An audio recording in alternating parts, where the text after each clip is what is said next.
പാടില്ല കേട്ടോ. തിരുവചനം മാത്രമേ അവിടെ ഉപയോഗിക്കാവുള്ളൂ. ആ തിരുവചനം ഇതാണ്: ഗോപൻ സ്വാമി സമാധിയായി. കാരണം മരണം എന്ന് പറയുമ്പോൾ കുടുംബക്കാർ, മക്കളും ഭാര്യയും കൂടി അത് തിരുത്തുവാണ്. മരിച്ചിട്ടില്ല, സമാധിയായിരിക്കുവാണ്. അപ്പോൾ ഇവരുടെ മകൻ പറഞ്ഞൊരു വർത്തമാനമുണ്ട് മീഡിയാസിനോടൊക്കെ. സമാധി നടക്കുന്ന സമയത്ത് ചുറ്റിനും ആരും കാണാൻ പാടില്ല എന്നൊരു വാക്ക് പല മീഡിയാസിനോടും ഇയാൾ പറഞ്ഞിരുന്നു.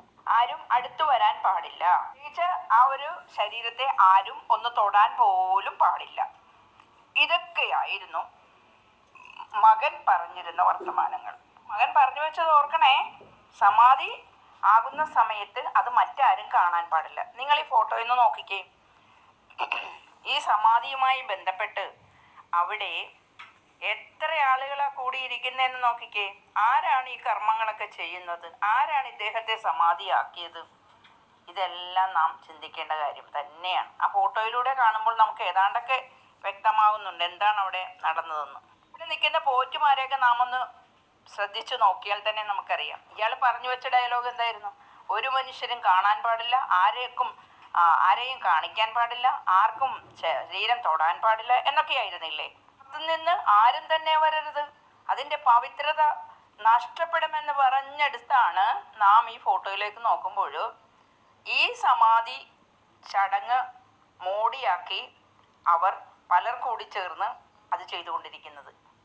ഇതൊക്കെ കാണുമ്പോൾ മനുഷ്യ മനസ്സിന്, നമ്മുടെ കേരളത്തിലുള്ള ആളുകൾക്ക് ഭ്രാന്തായോ? വെറുതെ അല്ല നമ്മുടെ സ്വാമി വിവേകാനന്ദൻ ഒരിക്കൽ വിശേഷിപ്പിച്ചത്.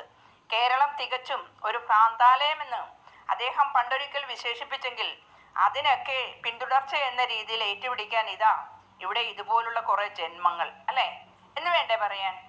ഗോപൻ സ്വാമിയുടെ മകൻ്റെ പേര് സദാനന്ദൻ. അയാളാണ് പറഞ്ഞിരുന്നത് ഈ പറഞ്ഞ ഡയലോഗുകളെല്ലാം.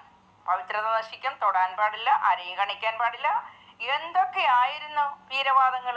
ഫോട്ടോ കാണുമ്പോൾ തന്നെ നമുക്ക് വ്യക്തമാണ് അയാൾ പറഞ്ഞ കാര്യങ്ങളൊക്കെ കള്ളത്തരമായിരുന്നുവെന്ന്.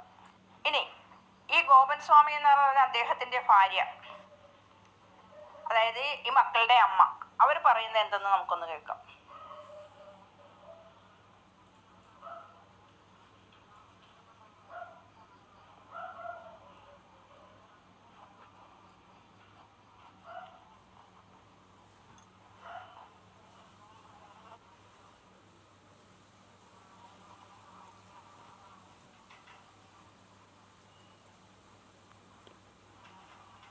നാട്ടുകാർ വന്നാൽ അച്ഛൻ്റെ ആഗ്രഹപ്രകാരം ഒന്നും ചെയ്യാൻ പറ്റത്തില്ല എന്നാണ് മകൻ അമ്മയോട് പറഞ്ഞത്. അപ്പോൾ ഈ അമ്മയുടെ വാചകത്തിൽ നിന്ന് തന്നെ നാം ഓർത്തെടുത്താൽ അവർ പറയുന്നതെല്ലാം പൊളിയാണെന്നും ഇതിലൊക്കെ ഭയങ്കര കള്ളത്തരമുണ്ടെന്നും അത് സാമാന്യ ജനത്തിന് വിശ്വസിക്കാവുന്ന കാര്യമല്ല അവർ പറയുന്നത്. നാട്ടുകാർ വന്നാൽ ഇതൊന്നും ചെയ്യാൻ പറ്റത്തില്ല എന്ന് പറയുമ്പോൾ നാട്ടുകാരെ ഭയക്കുന്നുണ്ട് എന്നതല്ലേ സത്യം? സത്യത്തിൽ നമുക്ക് എങ്ങനെയാ അംഗീകരിക്കാൻ പറ്റുന്നത്? ഈ മനുഷ്യൻ്റെ ജീവസമാധി എന്ന രീതിയിൽ ആ മനുഷ്യനെ എന്താണ്ട് ഒരു പേടകത്തിലാക്കുന്ന പോലെ അവർ പറയുന്ന വാചക കസർത്തിൽ നാം വിശ്വസിച്ചാൽ സത്യത്തിൽ ആ മനുഷ്യൻ്റെ ജീവൻ പോയോ? അദ്ദേഹത്തിന് ജീവൻ ഉണ്ടോ? അദ്ദേഹത്തിനെ ഹോസ്പിറ്റലൈസ് ചെയ്യേണ്ടതായിരുന്നില്ലേ? ഇതൊക്കെ പരിശോധിക്കേണ്ട സ്ഥാനത്ത് അവർ സ്വയം അദ്ദേഹത്തെ അകത്ത് ഇറക്കി ഇരുത്തിയിട്ട് വാബു മൂടിക്കെട്ടി കൊന്നതാണോ എന്ന് നമുക്കറിയില്ലല്ലോ. അപ്പോൾ അതുകൊണ്ട് തന്നെ സാമാന്യ ജനത്തിൻ്റെ ചിന്തയിൽ അദ്ദേഹത്തെ ഈ മക്കളും അമ്മയും കൂടി ചേർന്ന് ജീവസമാധി എന്ന പേരിൽ ഇല്ലാതാക്കിയതാണോ, വകവരുത്തിയതാണോ എന്നത് പരിശോധിക്കേണ്ട ഉത്തരവാദിത്വം നമ്മുടെ നിയമ സംവിധാനങ്ങൾക്ക് ഉണ്ട് എന്നത് തന്നെയാണ് എനിക്കും പറയാനുള്ളത്. അതായത് ഒരു ഡോക്ടറെ പോലും വിളിച്ച് സർട്ടിഫൈ ചെയ്ത് നോക്കാതെ അദ്ദേഹം സമാധിയായി, മരിച്ചെന്ന് പറയല്ലേ, സമാധിയായി, സമാധിയായി, അതെ അങ്ങനെ അവർ സ്വയം ഇങ്ങനെ പ്രഖ്യാപിക്കുകയല്ലേ, സമാധിയായി, മരിച്ചെന്ന് പറയാൻ പാടില്ല. അത് ഒരു ഡോക്ടറുടെ സർട്ടിഫിക്കേഷൻ പോലും ഇല്ലാതെ ഇവരങ്ങ് തീരുമാനിച്ചു അദ്ദേഹം മരിച്ചെന്ന്. ഇതെന്തൊരു ലോകം, ഇതെന്തൊരു ജനം, എന്തൊരു ചിന്ത! ഇവർ സ്വന്തമായിട്ട് തന്നെ അങ്ങ് തീരുമാനിച്ചു അദ്ദേഹം സമാധിയായി, മരിച്ചു എന്ന് സ്വയം ബോധ്യപ്പെടുത്തി കൊണ്ട് അമ്മയുടെ അടുത്ത് വന്ന് വെച്ചു. അവരാണ് വായി പൊത്തിപ്പിടിച്ചുകൊണ്ട്, അമ്മയെ അച്ഛൻ സമാധിയായി, ആരെയും അറിയിക്കരുത്, അമ്മയുടെ കിടന്ന് ബഹളം വെക്കരുത് എന്ന തരത്തിലായിരുന്നു ആ മകൻ്റെ അമ്മയോടുള്ള സംസാരം. എന്തായാലും കൊള്ളാം അല്ലേ ഇവർ ചെയ്ത പരിപാടി. ആ അമ്മയുടെ സംസാരം നമുക്ക് ഒരിക്കൽ കൂടി കേൾക്കാം.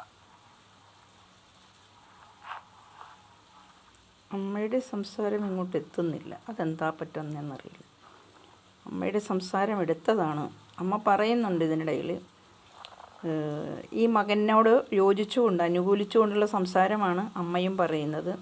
അത് വേണ്ട കർമ്മങ്ങൾ, ചന്ദനം, സിന്ദൂരം, കുങ്കുമം ഇവയെല്ലാം വേണ്ടതുപോലെയൊക്കെ കൊടുത്ത് ഇരുത്തി അദ്ദേഹത്തെ കൈലാസ വാസൻ്റെ അരികിലേക്ക് വിട്ടു എന്നുള്ള രീതിയിലാണ് അമ്മയുടെ സംസാരം വരുന്നത്. ഓക്കെ, അപ്പോൾ അങ്ങനെ അമ്മയും മക്കളും കൂടി ചേർന്നൊരു പാവം മനുഷ്യനെ സമാധിയാക്കി. ഇന്നത്തെ ഈ ഒരു യുഗത്തിലെ ചിന്താവിഷയം തന്നെയാണ്. നിയമ നടപടി സ്വീകരിക്കണം. വിശ്വാസത്തെ അന്ധവിശ്വാസമാക്കി മാറ്റിക്കൊണ്ട് ജീവന് തന്നെ ഭീഷണിയാവുന്ന കാഴ്ച, അത് നമ്മുടെ ആധുനിക കേരളത്തിന് ഭൂഷണമല്ല. ഇനി ഇത്തരത്തിലുള്ള കാര്യങ്ങൾ കേരളത്തിൽ ആവർത്തിക്കാതിരിക്കണമെങ്കിൽ തീർച്ചയായിട്ടും ഇവരെ പോലുള്ളവരെ വീണ്ടും നിയമത്തിൻ്റെ മുന്നിൽ കൊണ്ടുവരികയും ഇത്തരം ജീവസമാധി ആവുന്ന മഹർഷിമാർക്കും ഒക്കെ അങ്ങനത്തെ ഒരു സാഹചര്യം നിലവിലുണ്ട്. അത് അതിൻ്റെതായ രീതിയിൽ അതിൻ്റെതായ രീതിശാസ്ത്രം വേറെ ഉണ്ടാകാം. പക്ഷേ ഇത് നമ്മുടെ ഈ ഒരു തിരുവനന്തപുരത്തിനടുത്തുള്ള നെയ്യാറ്റിൻകരയിലെ ഗോപൻ സ്വാമി എന്ന മനുഷ്യനെ അദ്ദേഹം ഈ സമാധി ആകുന്നതിന് ഏതാനും നിമിഷങ്ങൾക്ക് മുമ്പ് പ്രഷറിൻ്റെയൊക്കെ ഗുളിക കഴിച്ചിട്ട് പോയതാണ് എന്ന് പറയുന്നുണ്ട്. അപ്പോൾ അങ്ങനെ വയ്യാതിരിക്കുന്ന ഒരു മനുഷ്യൻ ഈ ഗുളികയും കഴിച്ച് പോകേണ്ട ആവശ്യം വല്ലതും ഉണ്ടോ? അദ്ദേഹം വീണ്ടും ജീവിക്കണമെന്ന ചിന്തയുണ്ടായിട്ട് തന്നെയല്ലേ അദ്ദേഹം ആ മരുന്ന് കഴിച്ചത്. അങ്ങനെ മരുന്ന് കഴിച്ച് പോയ ഒരു മനുഷ്യനെ ഏതാനും സമയത്തിനുള്ളിൽ സമാധിയായെന്ന് മകൻ വന്ന് അമ്മയോട് റിപ്പോർട്ട് ചെയ്യുന്ന ആ ഒരു രീതിയിൽ എവിടെയൊക്കെയോ എന്തൊക്കെയോ കുഴപ്പങ്ങളും ദുരൂഹതകളും പുകമറക്കുള്ളിലുണ്ട് എന്നത് തന്നെ വേണം നാം ചിന്തിക്കാൻ. എല്ലാം ആവശ്യത്തിന് വേണം, മറിച്ച് വിശ്വാസമായാലും അതും ആവശ്യത്തിനുപരിയാകുമ്പോൾ അത് മനസ്സിനെ ഭ്രമിപ്പിക്കുകയും അത് മറ്റൊരു തലത്തിലേക്ക് മനുഷ്യനെ എത്തിക്കുകയും അവനെ കൊണ്ട് ചെയ്യാൻ അരുതാത്തതായ പലതും അവനെ കൊണ്ട് ചെയ്യിക്കുന്നു എന്നതല്ലേ ഈ ഒരു സംഭവത്തിലേക്ക് ചിന്തിച്ചാൽ നമുക്ക് മനസ്സിലാക്കാൻ സാധിക്കുക. അതുകൊണ്ട് ഈ സംഭവത്തിൻ്റെ പൊരുൾ അഴിയിക്കണം. അതിൻ്റെ ഉത്തരവാദിത്വം നമ്മുടെ നിയമ സംവിധാനം ഏറ്റെടുക്കുക തന്നെ വേണം. അപ്പോൾ ഈ വീഡിയോ വാച്ച് ചെയ്ത് നിങ്ങളുടെ അഭിപ്രായം കൂടി രേഖപ്പെടുത്തുക. Okay, thank you.